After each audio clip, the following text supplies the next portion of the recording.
So, ma'am, it's on live, ma'am. So, very good evening, doctors. Ma'am, shall we start, ma'am, with your permission? Yes. Yeah. So, very good evening, doctors. I'm Dr. Stalin on behalf of Shield Healthcare, welcoming you all for the today's webinar. The topic for today's webinar is PCOS holistic approach. I welcome all the participants and I request them to be on mute, and I request them to post their queries in the chat box so that if there is any queries at the end of the session, we will be having a short discussion with them, ma'am.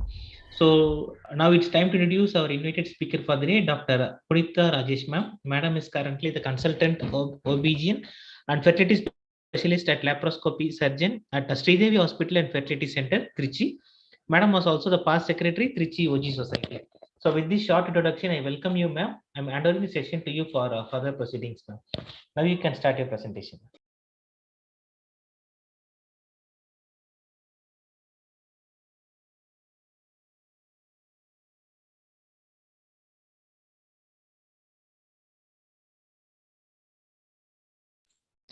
Ma'am, you're on mute, ma'am.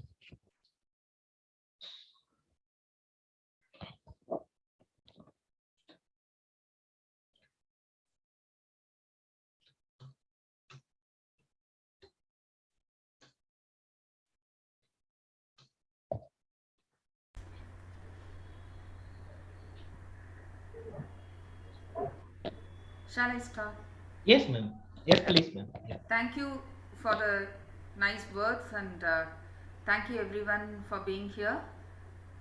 And I thank Shield for giving me this opportunity. Good evening, one and all.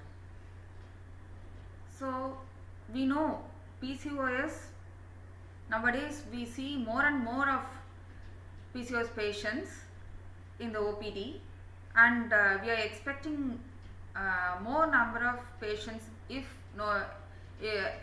the trend is going to be like this, because it's a disease of lifestyle, but we need to do something about it, and it is holistic that we need to approach this syndrome. So how do we do it? It's not moving. Ma'am, you can click on the slide and you can just go for next slide, ma'am. Just please click on the slide, ma'am. Yes, ma'am. Yes. Yes, ma'am. We all know that Steen and Leventhal, actually previously it was called Steve and Leventhal syndrome. These people have identified this condition way back in 1935, and they have actually observed this condition in people who were so affluent.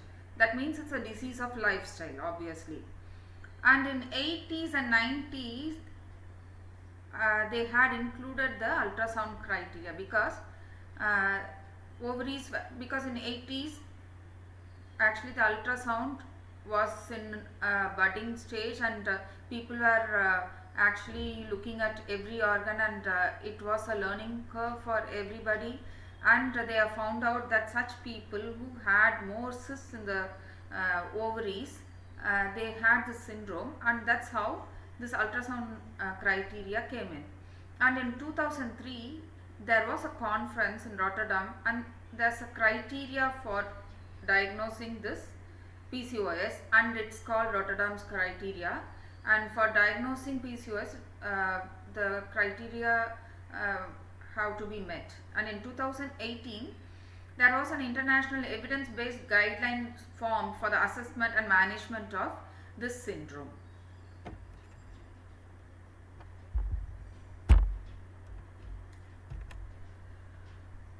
And as we think, it's not merely a reproductive disorder, because people come to us mostly for this, for infertility.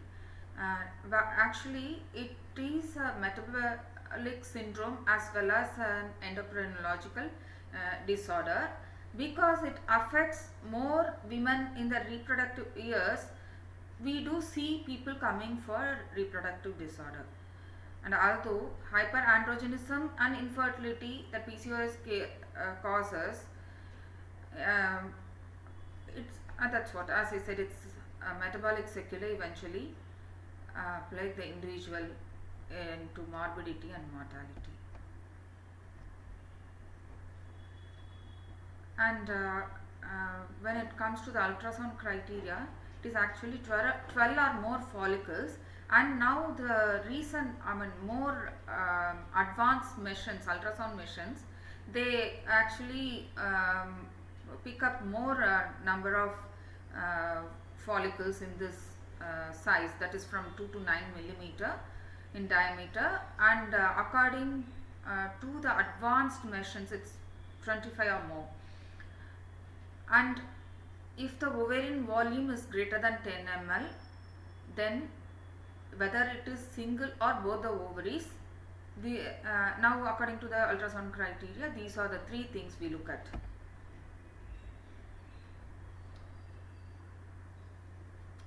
And we all know that during puberty the picture will be similar for both PCOS and also the pubertal ovaries. During the pubertal age, there will be multifollicular appearance. So we should not take this criteria for those who are under the age of 8 years. What are all the clinical features?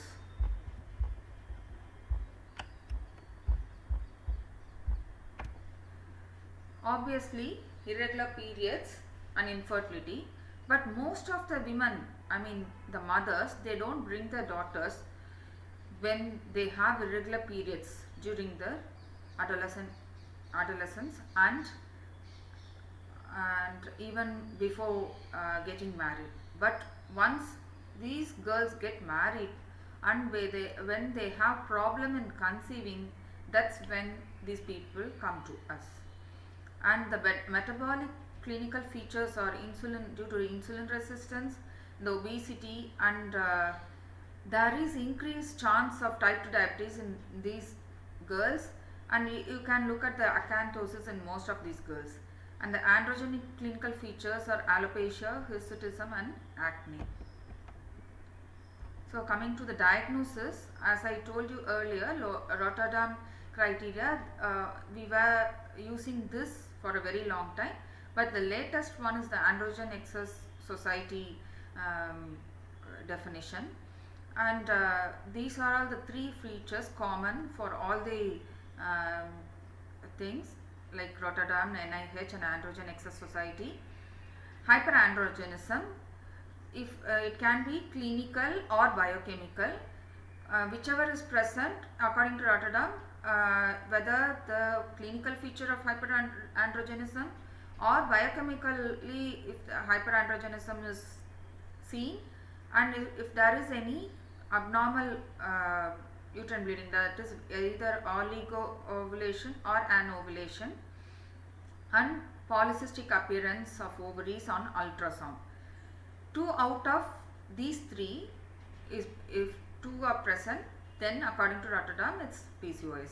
According to NIH, hyperandrogenism should be present, and the same thing, menstrual irregularities should be present.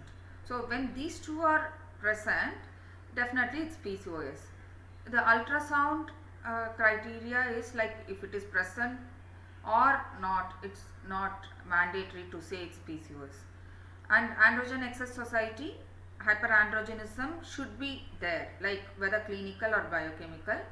And along with this is the main criteria, and along with this, if the menstrual irregularity is present or the polycystic ovaries appearance in ultrasound, either one is present with this hyperandrogenism, then it's PCOS. So from all 3 we know that hyperandrogenism is the key point here to diagnose PCOS. That's the main thing which causes PCOS. There are 4 types of phenotypes of PCOS, and according to these 3 criteria, we have actually different things. In Rotterdam we have all 4 are covered, but other 2 we have variations in that. So according to certain people, the phenotype A, like there will be hyperandrogenism. Only in phenotype D they are not bothered about hyperandrogenism. That is not there. Okay. So what the previous slide said like hyperandrogenism will be there in every patient of PCOS, but we have a phenotype, that is the phenotype D, where the hyperandrogenism is not there. So in phenotype A, all three are present, and in B, hyperandrogenism and ovulatory dysfunction, both things are seen, and the polycystic ovarian morphology is not there, ultrasound feature is not there.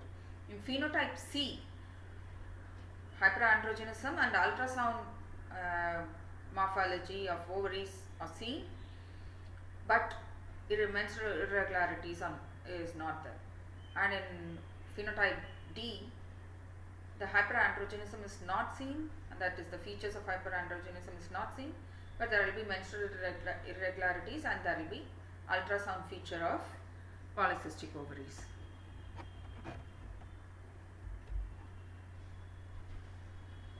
And what are all the predisposing factors? Even though we say that it's a disease of lifestyle, certain girls are genetically predisposed, and there is an in utero programming. Studies have shown that there is in utero programming for this condition, and we could see increased level of AMH in young girls, prepubertal girls, PCOS, and there is premature adrenarche in such people, and we see hyperandrogenism in young girls, that is during the pubertal age group, and there is increased GnRH pulse frequency which will lead on to more secretion of LH, and increased AMH levels during puberty, increased ovarian volume, and we could see hyperinsulinemia in such people. And during reproductive years, there will be irregular cycles, there will be features of hyperandrogenism, there will be infertility, and once again we could see increased levels of AMH and increased antral follicular count and increased ovarian volume. There is glucose intolerance, insulin resistance, and we could see increased prevalence of hypertension and increased triglycerides in the postmenopausal age group with PCOS. And what are all the non-PCOS people have, we need not, I don't think we need to discuss about that. So the same thing we can understand from this that's the diet. We are what we eat, and it's a disease of lifestyle, so we have to be very careful in maintaining a balanced nutritious diet, and we have to advise all our patients right from the pregnancy, because there is in utero programming for this condition. If it is a female fetus, if we don't educate the people, the pregnant women properly, they will not understand the effects of excessive weight gain, abnormal diet intake like binge eating and all that, which can lead on to PCOS in female fetuses later on in life. So we could see some CNS programming in utero and epigenetic changes, and there are genetic variants that show that there is genetic predisposition, and there are inflammatory factors, environmental causes like certain exposures, and less physical activity, and hormonal exposures, and during adulthood obesity, which can lead on to androgen excess, sometimes adrenal factors, and ovarian factors, or during the adolescent and the adulthood, and insulin sensitivity, insulin hyperinsulinemia. These are all due to either the genes that can lead on to this condition or the lifestyle. So that's what, both the genetic and the environmental factors. How do we go about it? So this diagram depicts which can cause this condition. From adrenals, if there is increased DHEAS, that can lead on to polycystic ovaries. We all know that we have to rule out by doing DHEAS whether it is adrenal cause or from the ovaries. From the ovaries, because of the altered GnRH pulsatility. There will be increased LH, which will lead on to increased androgen production in the ovary, and that androgens will be converted to E2, estradiol, in the skin, the peripheries, the adipose tissue. And same way, when DHS is more, that will also be converted to E2 and also to testosterone. That's how the hirsutism is seen.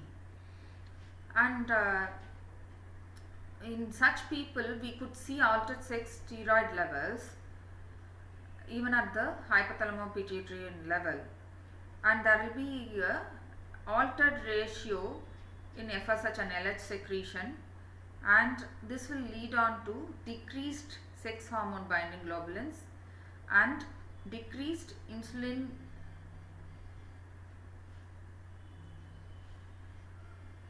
like growth factor binding protein 1. So there will be insulin resistance.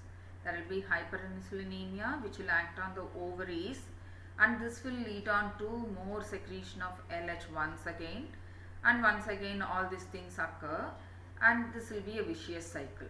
So we have to break the cycle somewhere.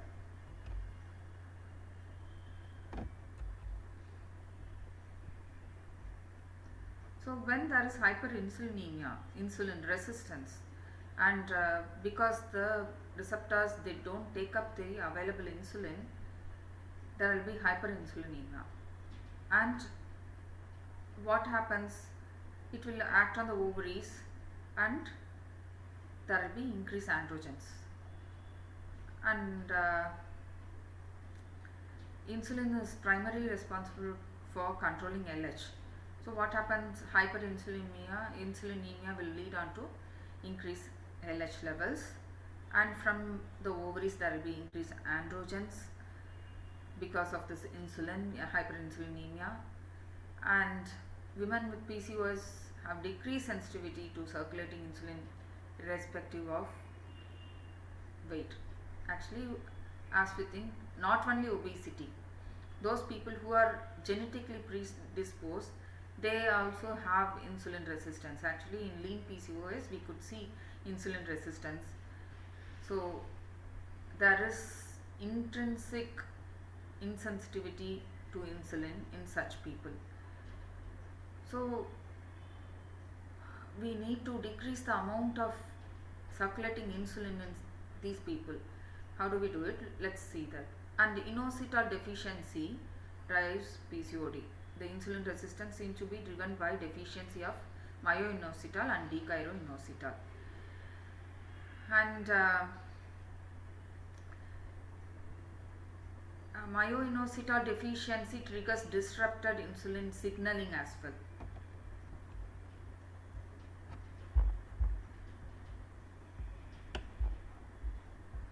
So what happens? Because of these things, there will be oligo-ovulation or anovulation, which will lead on to infertility. And primary infertility is reported in 50% of men with PCOS, and secondary in about 25% of these women.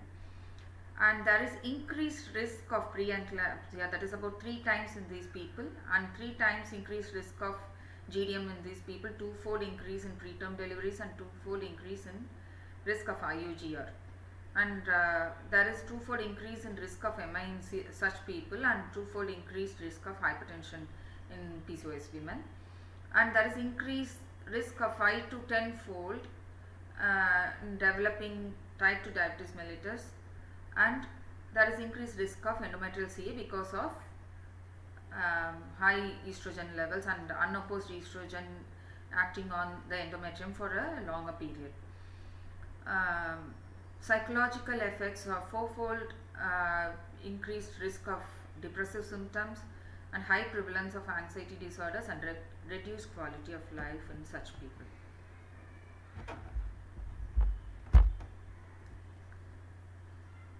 So the same thing, what all happens in such people. So coming to the metabolic syndrome, the prevalence of metabolic syndrome in these people is about 43 to 46% according to WHO. The risk factors are BMI more than 30 kilograms per meter squared, HDL, high density lipoprotein, less than 1 millimoles per liter, triglycerides more than 150 milligram per deciliter, and BP more than 140 systolic and 90 diastolic, and microalbuminuria, that is more than 20 picograms per minute, and albumin is to creatinine ratio more than 30 milligram per gram. Insulin resistance is the major underlying pathophysiologic abnormality linking the metabolic syndrome and PCOS. Weight loss with lifestyle modification is the safest and cheapest therapy that has shown benefit both in metabolic syndrome and PCOS. Now, obviously, the weight gain is because of the lifestyle. Women with polycystic ovarian syndrome are at increased risk for cardiovascular disease given the high prevalence of the metabolic syndrome. That's the syndrome X. And stronger evidence is seen between an increased risk of cardiovascular events in women with menstrual irregularities. The existing data suggests that PCOS adversely affect or accelerate the development of an adverse cardiovascular risk profile and atherosclerosis.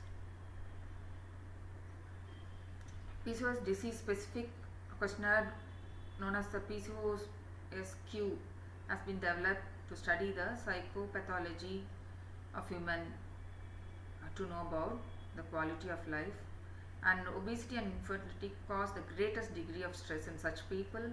Both anorexia nervosa and bulimia have been linked with PCOS. Many conditions coexist with PCOS such as pelvic pain, depression and mood disorders.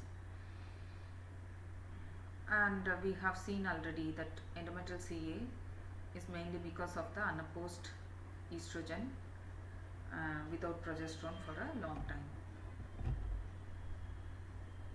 And we have come across this GDM, increased incidence of GDM in such people when they are pregnant.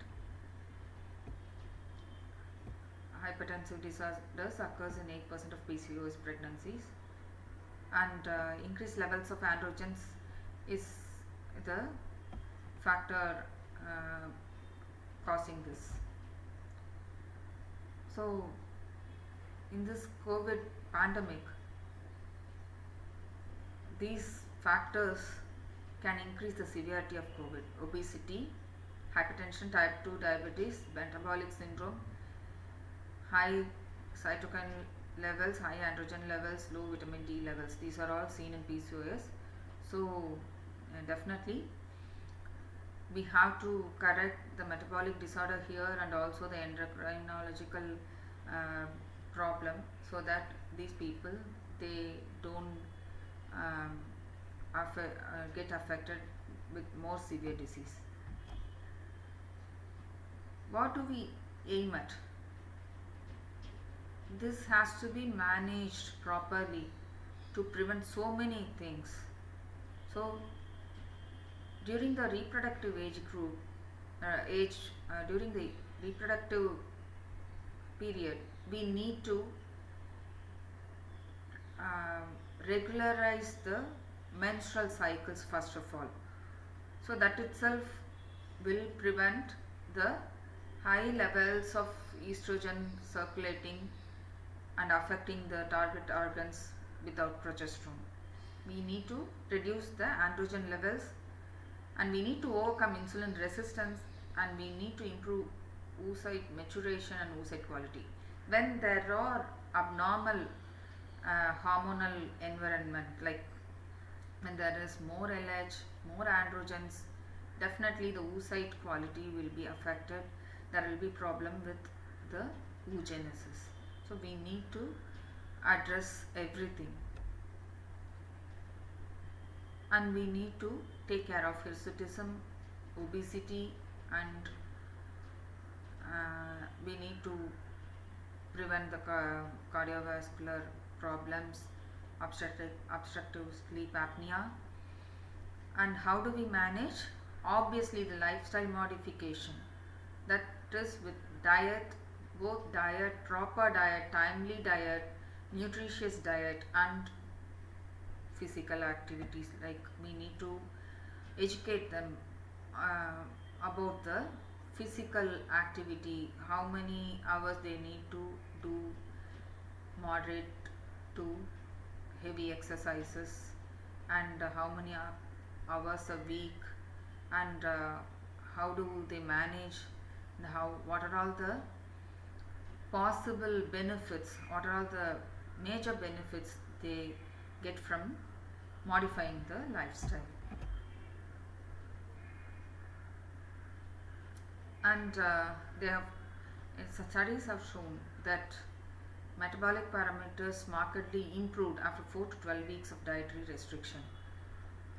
And with weight loss, there is increased sex hormone binding globulin levels, and with this, the circulating free testosterone levels will reduce, and with improvement with the insulin, actually the insulin resistance will be less with the dietary restriction, and there will be decreased serum insulin and also the insulin like growth factor 1 levels.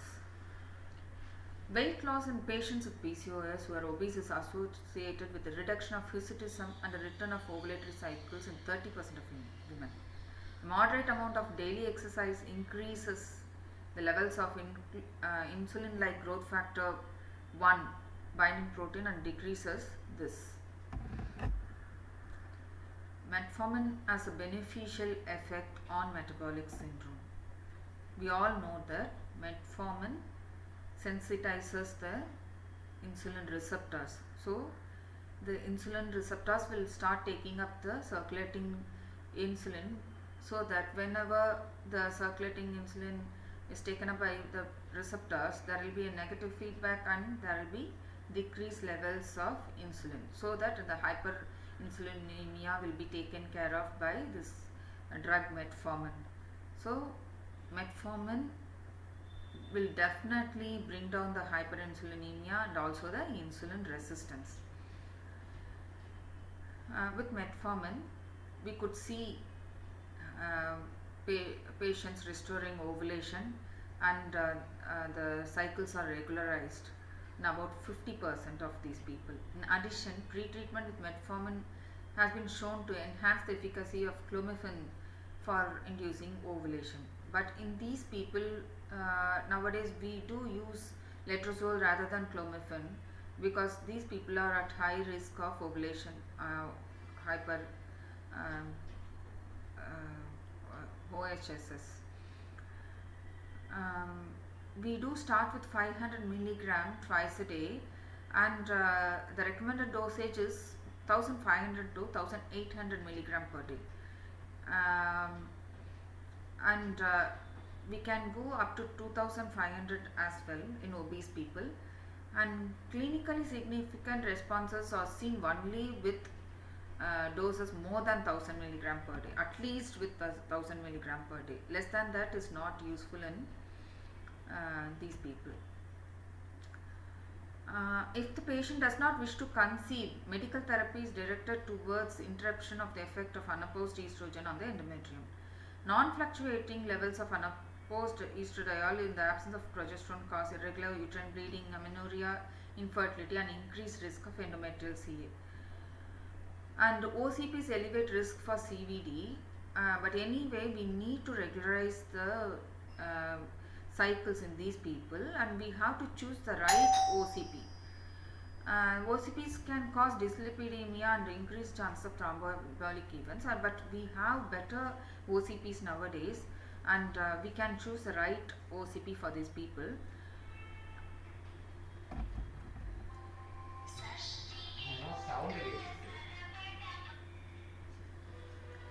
And we have spironolactone. The dosage is about 25 to 100 milligram twice a day, and is titrated to balance efficacy while avoiding side effects such as orthostatic hypotension. And it's not used much in these people, and we have better drugs than spironolactone, and we have the myoinositol, and studies say that at 4 gram per day this will tackle hirsutism without any side effects.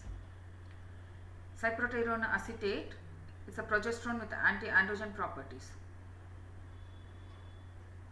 and it is usually taken in the form of combined pills with estrogen, and there is a reduction is up to 75% of circulating testosterone levels. We have flutamide, and it's not popular as well. We have finasteride, and we don't use much because we have cyproterone acetate, which is better. And other agents we use for ovulation induction are clomiphene citrate and letrozole, and clomiphene citrate we don't use in PCOS because we are worried about OHSs. We use letrozole because it doesn't occupy the receptors. There's a actually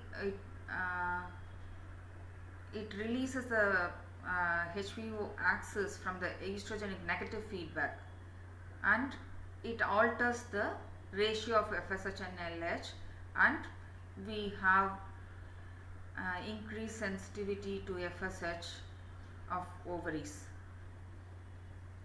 So that's the main advantage of this letrozole, and these people have more antral follicular count, and with clomiphene we see more follicles actually coming up at the same time, and for especially when we try for IUI, we don't need much of follicles developing, so we need only few follicles. So right choice for PCOS people for ovulation induction is letrozole. And with gonadotrophins, we all know that we have a special regimen for these people, that is the chronic low dose regimen, and it starts with 37.5 international units, and we start from day 2 or 3, and we actually we follow this for at least 14 days, the same dose 37.5, and we do look at the ovaries every week, and we need to look at the ovaries. If there is no response, then we can increase by 37.5 international units till ovulation, and followed by IUI. Overall ovulation induction with IUI results in singleton live birth with marked reduction of OHSs. And I think we all know that we have to make these people lose weight somehow. Actually, if they are grossly obese, then we can advise them bariatric surgery as well. And with weight reduction, these people, they really do well, and that's the key factor here. Lifestyle modification is the key factor here, and we need to educate them, because nowadays we can ask them, most of our patients are educated nowadays, and we can ask them to look at the net, like ask them to Google and see what are the possible ill effects of obesity, and what PCOS is, and what are all the ill effects of PCOS if left untreated, and all that. What about surgical ovarian drilling? This is primarily recommended as second line infertility therapy, and whenever we think about the expenditure, and when a patient is not much affordable, and for such people the surgical ovarian drilling will help, because we could see ovulation in these people immediately after the drilling, and if at all we need to induce ovulation in these people, that should be followed immediately after drilling, and the best results are seen within 6 months of this drilling.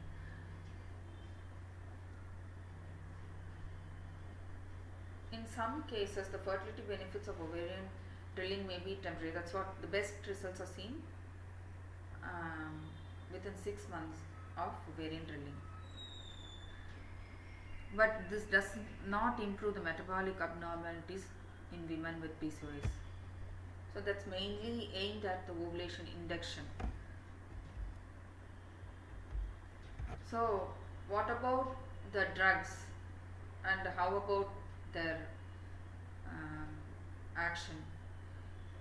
Metformin, it lowers hyperinsulinemia, but recent studies say that weight loss is not much with metformin. Actually, hyperinsulinemia is reduced. And why metformin is not for all PCOS? Because we don't see insulin resistance in all PCOS. And the worst thing is GI disturbance. In some people, they don't tolerate at all, and we need to switch over to some other drug. So what about the oral contraceptive pills? It's mainly given for regularizing the periods. It doesn't have much effect on other things. But using OCPs, we don't restore ovulation, and some OCPs can lead on to weight gain. That's what we need to choose the right OCP, and that's how we can make things better for these people. And for ovulation induction, we need to choose the right drug, and the right drug here is letrozole and the gonadotrophins. If the letrozole is not enough, then we need to add gonadotrophins, or else we can start with gonadotrophins, low dose gonadotrophins. Anti-androgens,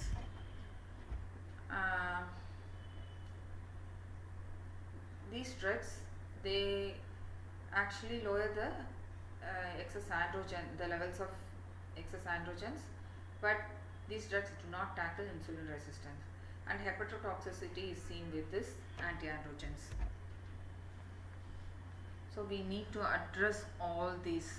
So we need insulin sensitizers, anti-androgens, OCPs to regulate the periods, ovulation inducers for infertility, and we need some cosmetic drugs and or cosmetic measures to overcome the hirsutism, and we need to address other things like hypertriglyceridemia and all that.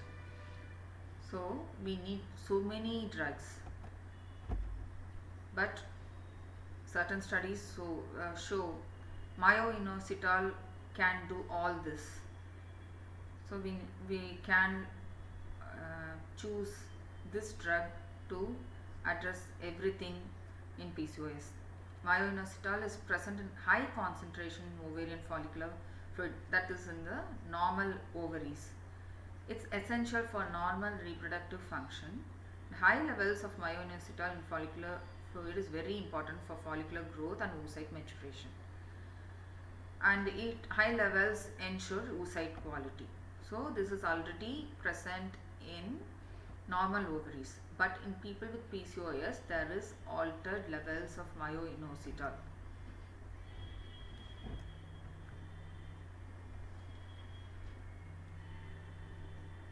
So what it does, it actually regulates GnRH pulsatility by altering the FSH and LH ratio. So it improves insulin sensitivity by acting as a secondary messenger for insulin action in the peripheral tissues, and it brings down plasma levels of insulin, and improves ovulation and oocyte quality by acting as a secondary messenger for FSH. So studies have shown that when we give 2 grams twice daily, that is the 4 grams in these people, 88% of people have restored menstrual cycles. That is, the irregularity is regularized, and 72% have ovulated, and more than 30% of these patients had normal ovarian rhythm when the medicine was given for 16 weeks. and there is 73% of reduction in free testosterone levels and 92% of increase in sex hormone binding globulins and 65% reduction in high insulin levels. So many studies have shown these evidences. So when given for 12 weeks there was weight reduction and the hyperinsulinemia had become better. Testosterone levels have come down. They had spontaneous ovulation and 40% with these treatment with this had conceived on the womb and 90% of clinical pregnancy, that is they could see the fetal heart activity on ultrasound. So the studies have shown that myo-inositol offers better clinical pregnancy rate and delivery rate, and it has shown many improvement in every parameters like which we are worried about. The hypertension has become alright, triglyceride levels were maintained and total cholesterol levels were also maintained, and ovulation induction while on this drug had shown increased incidence of ovulation. So many studies have shown that it can be used, and there are certain recommendations from various societies as well that it improves oocyte quality and maturation. So they have found out that it plays a key role in nuclear and cytoplasmic oocyte development. That is, actually we need the nuclear maturation and also the cytoplasmic maturation, because we need both the things to be alright in the oocyte, so that this myo-inositol works on the maturation of both nucleus and the cytoplasm of the oocytes. And in IVF programs they have seen there is improvement in the quality and the numbers of mature oocytes, significant reduction in number of immature oocytes, and it reduces the dose of recombinant FSH by 400 international units and reduces the chance of OHSS, and it has reduced the number of cancer cycles. So Eschrey 2008 has recommended myo-inositol can be evaluated as the primary method for ovulation induction in PCOS women, and another that is the American Society for Reproductive Medicine has recommended that this can be used routinely in IVF protocols. And the possible side effects are the it's mild, it's the gastrointestinal side effect which can be managed. So these are all the various studies with this. So on the whole it takes care of everything. Improves insulin sensitivity, decreases insulin resistance levels, improves glucose utilization, improves pregnancy rate, restores menstruation and normal ovulation, reduces free testosterone.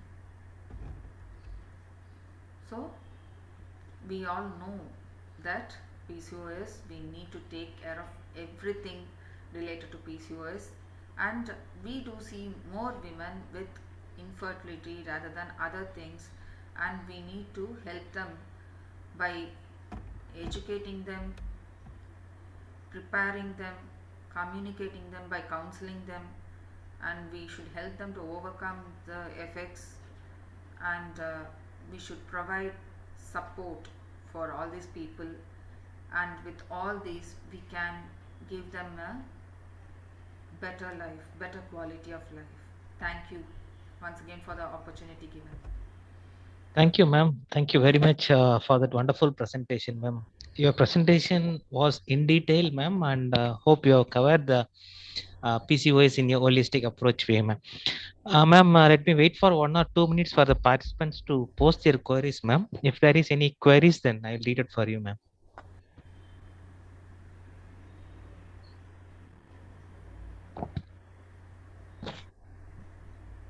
Ma'am, we have one question, ma'am. Whether these myonostols can be given for lean PCOS patient also, ma'am?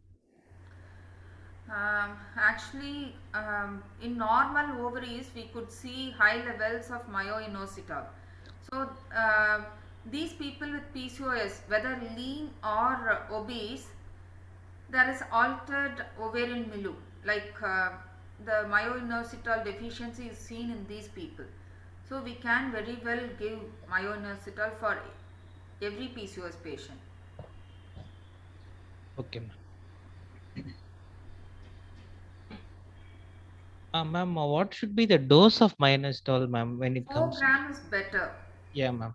So that is what we also recommend, ma'am. We recommend 2 grams per day in a divided dose, ma'am, twice a day. That Yeah, is the best 2 dose for gram myonostols. twice Yes, a ma'am. day is the recommended dose. Okay, ma'am. And it should be taken for minimum of 3 months, ma'am. Okay. So that was Yeah. the question here, ma'am.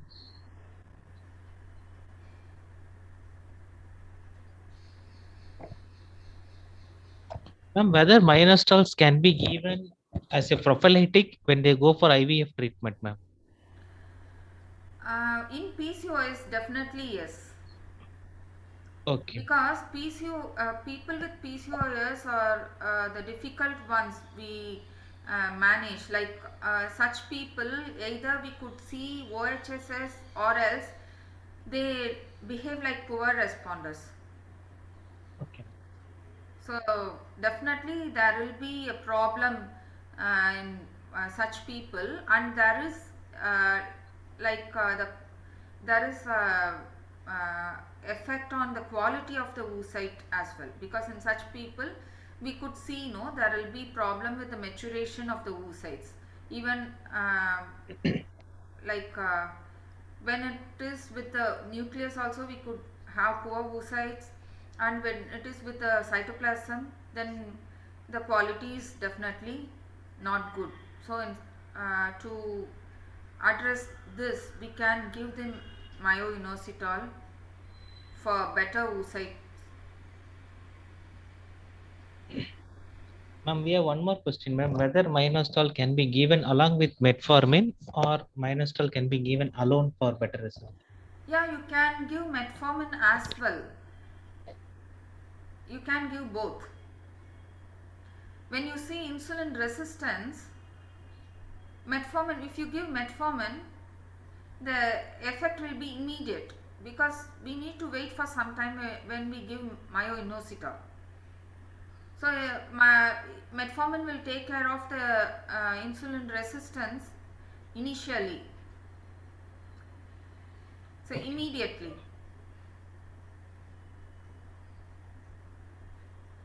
Ma'am, what should be the treatment option in adolescent PCOS? So adolescent PCOS, like many studies have shown that metformin should be given for prevention of metabolic problems and the endocrinal problems in future, because we pick these people early. We do pick up the problem in these people early.